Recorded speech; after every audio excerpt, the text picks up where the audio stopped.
I got it. That thing gets fancier every time I see it. What are we at? 136. 136. Not bad. Not bad. The Rebel's Edge. There it is. Rebel. That's right. Welcome to the Rebel's Edge, folks. We have Pete Najarian, John Najarian, and Jared Najarian working the boards. Hey, way to go, Jared. You're our youngest brother. We're not sure what, there was a lot of things going on. Dad was a traveling man. Well, he traveled. You just never know. I mean, things happen. I'm just glad I've reconnected with the family.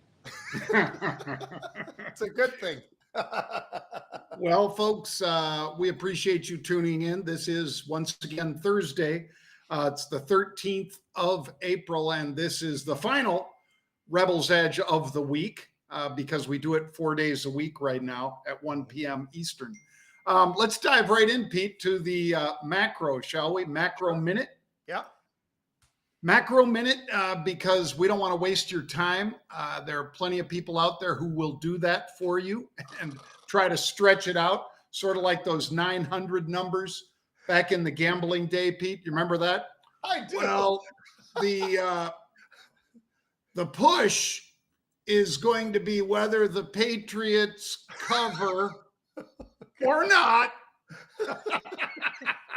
And that's at least by the minute. You're going to stretch it out. But John, that was at least on a topic that was somewhat interesting. I mean, these guys will go on this thing about whatever forever, and you're like, you know what? Nobody gives two craps. Let's move on. That's why we shortened it to 1 minute, folks. That's right. Today, it was about a wicked turn, since we sort of mentioned the Patriots and Boston. A wicked smart.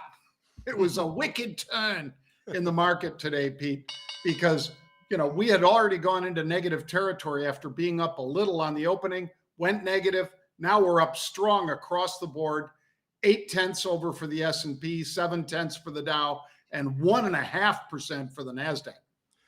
Macro Minute for me, John. I can do it in about 5 seconds. Everybody's looking at the financials. JP Morgan, Citi, you go through it, Wells Fargo. That's what everybody's expecting for tomorrow. They're actually trading right into that after all of the inflation information, the Fed, blah, blah, blah, blah, blah.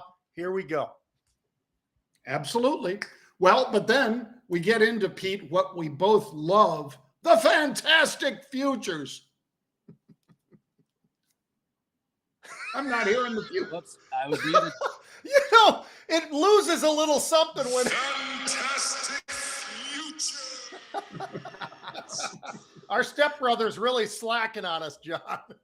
I don't know if Terry Duffy's going to pay for that one, Pete. Yeah, we might not get something for that. Well, for fantastic futures, I'm going to say Saudi and Moscow are really calling the shots. We were up pretty good this morning. We pulled back and we're negative by 75 cents. But I will say that OPEC Plus, they are what's driving it. That and the idea that ludicrously, the president comes out and talks about refilling the spur just as soon as it looks like it's softening up a little bit, which means higher prices, folks. Yeah, that's just great. John, my fantastic futures is this. It's a Yukon Cornelius rally that we're in the midst of right now. It's silver, it's gold. I've talked about it before. And then let's add a little black gold to it. Silver's up 26% in less than a month. We've got gold up about 10% in about a month. You got crude oil from 66, got all the way up and over 83 today. 83.40 was the high. That's what's really forcing things right now. And if you need liquidity, Terry Duffy, you know what I'm talking about. CME, baby. That's right. Well, let's dive into the stocks then, Pete. We try to cover for you stocks that are interesting to us as well as you. And those stocks, we're going to give you our opinion on whether or not we buy them or sell them or hold them here. Infosys. These guys got a lot of outsourcing business because that's what they are, a big outsourcing hub in India, one of the biggest in the world. But the stock is down 9% today. They saw unplanned project ramp downs, meaning that people were saying, nope, we're going to put this on hold. We're going to ramp it down. Is that your take, Pete? It is, John. And as a matter of fact, hit 52-week lows today. The volumes are off the charts. They were more than double normal daily volume just a few hours into the trading day.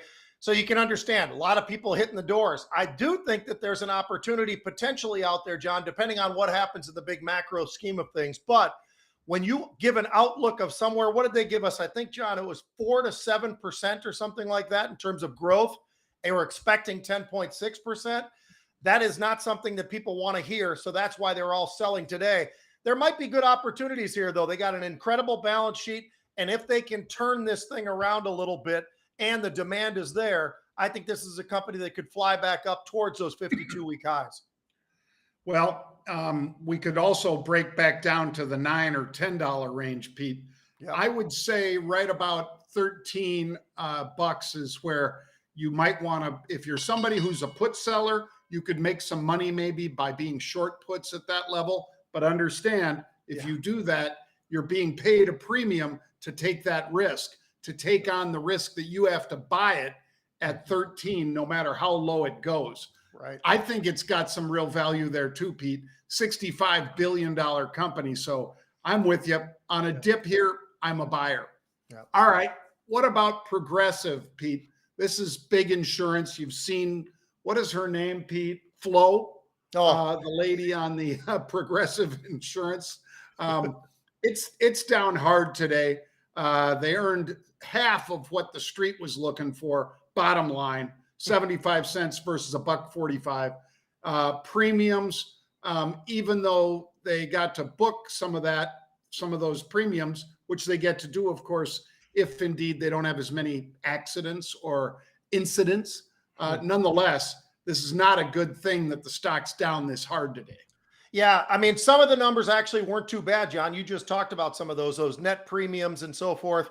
Those looked pretty good. The problem really being is when your earnings are only half of what everybody was expecting. Now, they were still a growth, is that, let's not forget, this still was earnings growth. Problem is, they expected that growth to be even more. And then when you add into that, John, some of the expenses that are going on, and that's been running to the upside as well.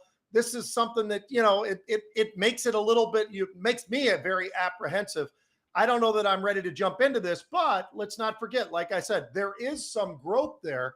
It's just that it disappointed what the street was expecting. Yeah. This one doesn't excite me either at this level, Pete. It's made a nice from the lower left to the upper right move. Yep. But other than that, I'm not excited by it. I would rather it came in a little bit more like 135. And as always, when Pete and I say that, other people say, well, I like it, but I'm not going to buy it here because, you know, it's going to go lower or whatever. I'll buy it there. Well, you can put your money where your mouth is and sell that put then. So I am really looking, Pete, at selling those 135 puts as a way for me to put my butt on the line, and yet I'll get to keep that premium. You know who's the biggest put seller on the street, Pete? Warren Buffett. You're darn right. Yeah.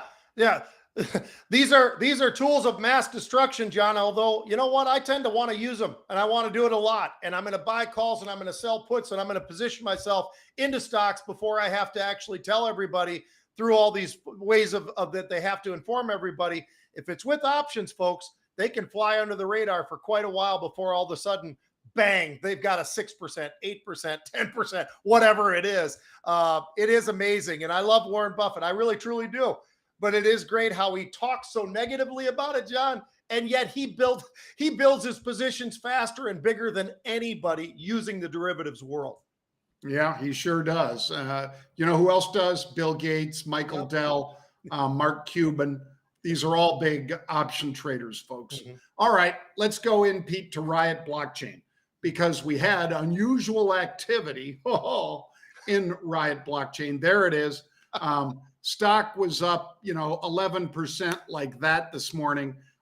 When you got into it, Pete, because I missed it, but when you got into it, the calls were the April 10 calls that expire tomorrow. They were about 35 cents. Yeah, maybe as cheap as 17 if you got in early. But they boomed to the upside. And that is why you want to trade options and why you need to be a subscriber to Market Rebellion. And it's something we talk about all the time, John. And we joke about it to some degree, but it's a reality as well. Do you wake up for 10% moves? Probably not. We wake up when the moves are a little bit bigger than that or a lot bigger than that. And they make up for a lot of misses along the way as well. But John, a riot can be an ugly thing. But As don't was you said. get one started. That's a little young Frankenstein for those younger people out there. But anyway, John, it wasn't just Riot. It was also in Marathon Mara. That's another one that hit big, and they both hit same day, almost identical times, and about the same exact looking trade. So clearly, same trader was going in, and they were looking for beta. And what I mean by that is, you could have gone in and said, you know what, I'm going to do a little something here with Bitcoin or Ethereum, something in the crypto space. Instead, they decided to go to these guys, and by doing so, look at the beta difference. Yes, Bitcoin went from 28,000 to a little bit north of 30,000, but take a look at these moves that John was just talking about. And oh, by the way, we might even have another miner today that's hitting that I jumped into as well, and John already had a position in. So you're going to have to guess what that is, guys. Not going to give that away for free. That's right. If you're a subscriber, I'll talk about it on 3 at 3. But as most of you know, most of those unusual activity picks are behind the paywall now. Yep. All right, Pete, 10x. That's what Pete made on this trade, folks. Because if you're in at 35 cents and the right to buy this particular stock, Riot Blockchain, the right to buy it at 10 that expires tomorrow, it traded all the way up to 1386. So if you take 1386, subtract 10, that's what it went to. $3.86. That is more than a 10x return. Bang. That's why you trade options. Yeah. All right, Pete, what about JP Morgan? Let's give folks a little bit of a preview, because JP Morgan, Pete and I were debating, folks, what's better? Give you a preview of the banks or talk about Meta? Well, Meta, by the time we looked at talking about it, it was only up 1.5%.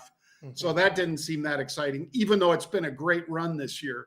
So what I thought we'd talk about, Pete, is from the March 8th, which was just prior to the big drop in regional banking stocks, the big four all are down. JP Morgan down 7, Citi down 7, Wells down 10, Bank America Merrill leading the fall, and it's still down 13%. Now, they were down worse, but this is how much they've recovered, but they're still negative since March 8th. What do you think, Pete? Which one of these would you buy, if any? Well, you know what, John? Probably closer to the if any answer, which would be, I don't know that I would be adding to. I already have positions in some of these, Bank of America being one of them. But, JP Morgan, John, I think there are times where people just don't understand. It gets expensive and they don't understand it. I can't tell you how many people, you and I both know, people that we've talked with who have very thick accents from the Long Island side of things, who oftentimes will say something like, I sure do like it up here. They like it at 150, but don't like it at 125, which is a strange way to trade, in my opinion. So anyway, I look at that and I think to myself, these financials right now are in a very interesting spot. I think there's still a lot of questions that are unanswered. I don't think we have a major issue in front of us, John, like we started to have with that regional issues that we went through. But like Warren Buffett was talking about, there still could be some bumps along the way, and maybe some of those bumps are going to be reflected in these earnings. So I don't think you have to rush out there right now to jump into a JP Morgan, which we love Jamie Dimon. We think he's one of the best on the street. He certainly does an amazing job. I would think of the banks, that's the bank I'd go to, but I like other financials a little bit better, John, like a Goldman Sachs, some of the other names that are more in the trading world and have a different sort of a slant than the true banks that are out there. Yeah. So would you put Morgan Stanley in that category too then, Pete? Yeah, I like the way Morgan has positioned themselves, John. I think the CEO, I questioned it early on, but I've liked what they've actually been able to accomplish with the wealth management, everything that they've done. They've got a lot of different feelers out there, a lot of different revenue sources. I think they've done an outstanding job. And I think that's one of them that's kind of the sleeper, because when you think about it, John, on television or anywhere else, do you ever hear them talk about Morgan Stanley? They always talk JP Morgan, Jamie Dimon. They take Bank of America, you talk about the CEO. You go to Citi, you talk about the CEO. But you never hear that about Morgan Stanley. So I think that's kind of a quiet sleeper that could be pretty great. I'm with you. I like it. I like both of those. And on the regional side, Pete, I have bought FRC, First Republic, WAL, Western Alliance Bancorp. That's the one that Ken Griffith bought a significant stake in. my steak is not as big as Ken's. And Pac West, PACW, Pete. I have bought those 3, so I'm still in those. Yeah. All right, we're going to hand it over to Pete now for a little sports, and I'm sure you're going to squeeze in a little NFL, Pete. We are exactly 14 days out from the NFL draft, which is so exciting. And I think that's what fed into me today to want to talk a little bit about Lamar, John. I mean, we talk about Lamar Jackson all the time and what an incredible athlete the guy is and how he's changed the game to some degree. Others tried, they didn't have the same success. He has had great success and he's still young, John. And I think that's what's the most important thing to keep in mind. This guy is not 30 years old. This is a guy who's still a very young quarterback. He's had some injuries. We all know that. But I think he is a game changer for somebody. And that somebody in my mind might be Jim Irsay. And I think what's going to happen potentially would be we might even actually see Lamar somewhere still maybe floating around. And then it turns into something of a trade after they make some of the picks that they make. I don't know how it's going to unfold. But I think, John, if he goes to the Colts, think about this for a second. The Colts, the reason the Colts stunk last year had nothing to do with their defense. It was a top 10 defense last year in many categories. The problem being the offense just kept turning the ball over.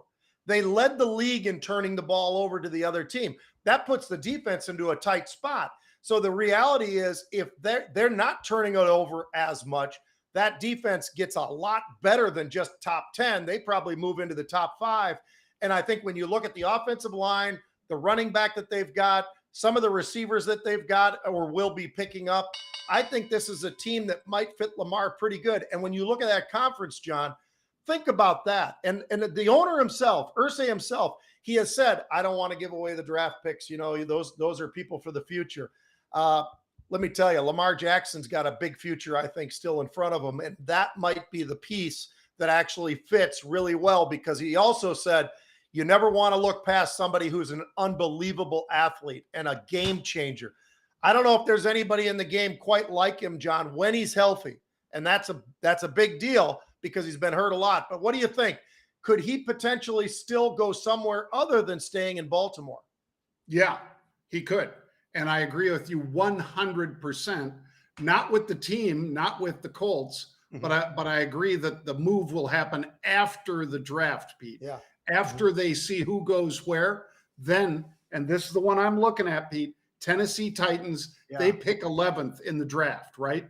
So I'm thinking that they could give that trade just before the draft itself. So the draft started, but the top quarterbacks, Bryce Young, obviously, even somebody like Richardson, who they shouldn't take, but even somebody like Richardson is going to be gone. I think in the top 15 for sure, but drafting at 11, if after the 10 picks ahead of them are done, I think they could say, you know what, here's what we'll do.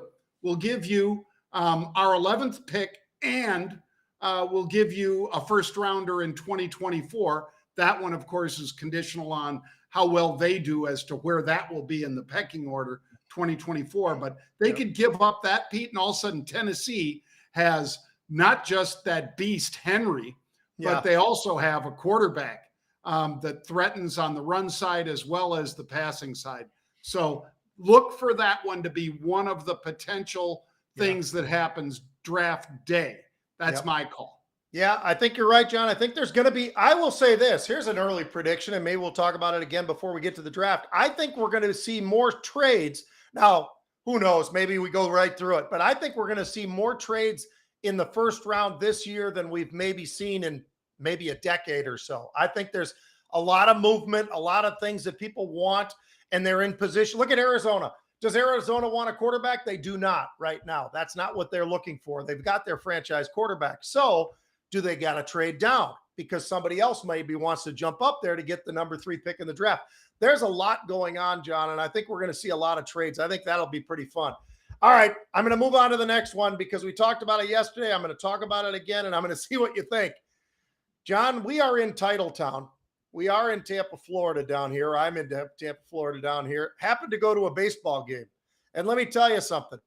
The picture I took didn't look really like what really was reflected. There was nobody there. But that being said, it did get a lot more people in as the traffic was able to get over from Tampa to get over there for the game yesterday.